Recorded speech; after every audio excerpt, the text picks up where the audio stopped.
बिस्मिल्लाहिर्रहमानिर्रहीम। अस्सलाम वालेकुम दोस्तों, मेरा नाम है सुहेल अनवर और आप देख रहे हैं कशिश इस्लाम।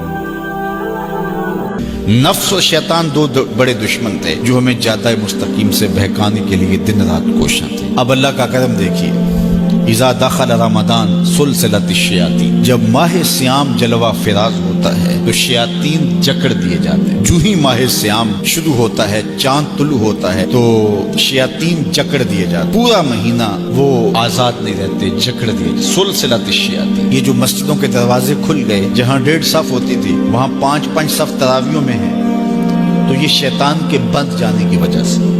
लेकिन महंगाई का तूफान है, बदनिगाही है, बद तहजीबी है, झूठ है, दीगर उमूरे बद भी जारी हैं। ये नफ्स के मौजूद होने की, नेकी का माहौल पैदा हुआ, ये शैतान के बंद जाने की वजह। लेकिन हमारी बुराइयां बदस्तूर मौजूद हैं, ये नफ्स के मौजूद होने की वजह से। अब हमारे लिए आसानी ये हो गई कि 2 दुश्मन थे जिनका हमारे से मुकाबला था, एक नफ्स और दूसरा शैतान। हमारे लिए ये सहूलत हो गई कि हमारा एक दुश्मन बांध दिया गया। अब दुश्मन एक है जिससे हमने माह सियाम में, और वो दुश्मन कौन सा है? नफ्स। अब नफ्स का मुकाबला इतना आसान भी नहीं, ये बहुत डाडा दुश्मन है, अंदर का दुश्मन है, घर का भेदी। बाज फकीरा किसे नहीं मारिया, बाहू जालिम चोर अंदर दाहू। ये बड़ा सख्त और बड़ा शदीद किस्म का दुश्मन है। ये इसकी चालें बहुत बारीक, शैतान की चालें भी बड़ी बारीक हैं और नफ्स की चालें उससे भी ज्यादा बारीक। अब कैसे मुकाबला करेंगे? शैतान भी हमारी मताए अमल को लूटना चाहता है, हत्ता कि हमारे ईमान को बर्बाद करने पर तुला हुआ है, और नफ्स भी चालें चल रहा है, और हम अपनी जिंदगी लाउबाली में गुजारते चले जा रहे हैं। हमें पता ही नहीं कि हम मौत के कितना करीब हो रहे हैं, और शैतान हमारे ऊपर, नफ्स हमारे ऊपर हमलावर है, और ये चाहते हैं ठीक है ये चलता रहे, ये रस्मी जिंदगी गुजारता रहे, कोई बात नहीं, इसके अंदर को हम लूट लें। और ये दोनों दिन रात लगे हुए। माह सियाम आया तो हमारा एक दुश्मन बंद गया, हमें थोड़ी सी सहूलत मिल गई। अब एक ही दुश्मन बाकी है जिससे मुकाबला करना बाकी है, और वो है नफ्स। अब नफ्स से मुकाबला कैसे होगा? तो किसी एक्सपर्ट से पूछें कि जनाब नफ्स है, हम कमजोर हैं, शैतान दुश्मन हमारा बंधा हुआ है। 2 महाज खुले थे तन्हा जान के लिए, एक महाज बंद हो गया, अब एक ही महाज है, मुकाबला करना है तो कैसे कर? अल्लाह अकबर। तो हम इकबाल की बारगाह में अर्ज किया कि आप बताइए।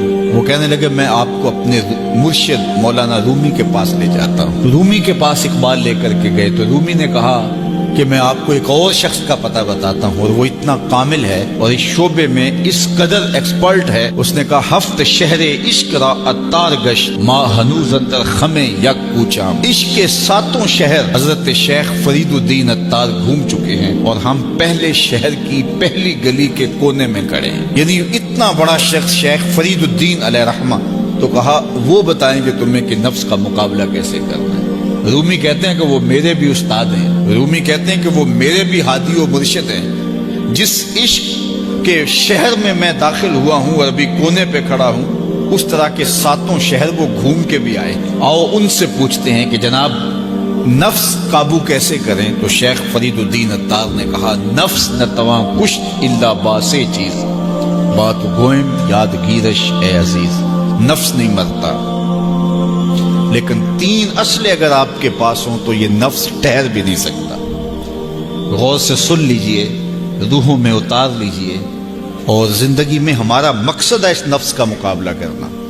शैतान का मुकाबला करना भी हमारा मकसद है, और नफ्स का मुकाबला करना भी हमारा मकसूद है जिंदगी। सारी जिंदगी फरेब में हम में नहीं गुजारनी, जिंदगी तेजी के साथ गुजर रही है और हम आगोश मौत में उतरने वाले हैं।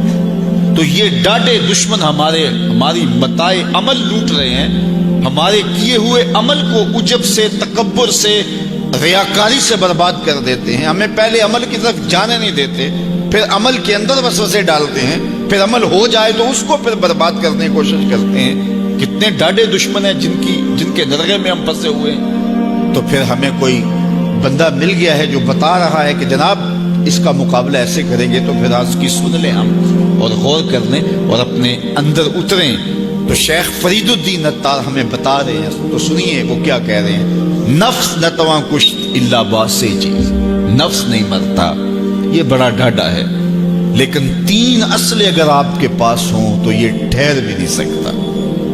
वो 3 असले कौन से हैं? खंजरे खामोशी और शमशीर जू, نیزائے تنہائی و ترک ہجوم، ایک خاموشی کا خنجر، دوسرا بھوک کی تلوار اور تیسرا تنہائی کا نیزہ، یہ تین اصلیں تمہارے پاس ہوں تو پھر نفس ٹھہر بھی نہیں سکتا۔ خاموشی کے خنجر سے نفس پہ وار کیا جا سکتا ہے۔ میرے اور آپ کے آقا و مولا نے فرمایا من صامت نجا، جس نے خاموشی اختیار کی وہ نجات پا گیا۔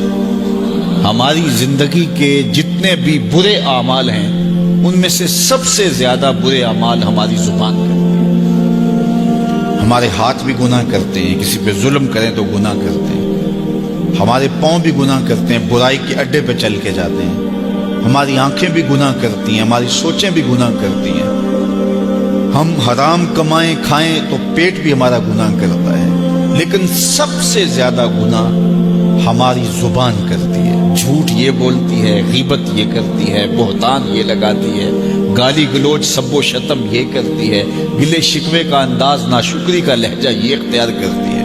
اسی لیے میرے اور آپ کے آقا و مولا نے فرمایا جو تمہارے دو جبڑوں کے درمیان ہے یعنی تمہاری زبان، اور جو دو ٹانگوں کے درمیان ہے تمہاری پارسائی کی جگہ، ان دو چیزوں کی تم مجھے ضمانت دے دو، میں محمد تمہیں جنت کی ضمانت دے دیتا ہوں۔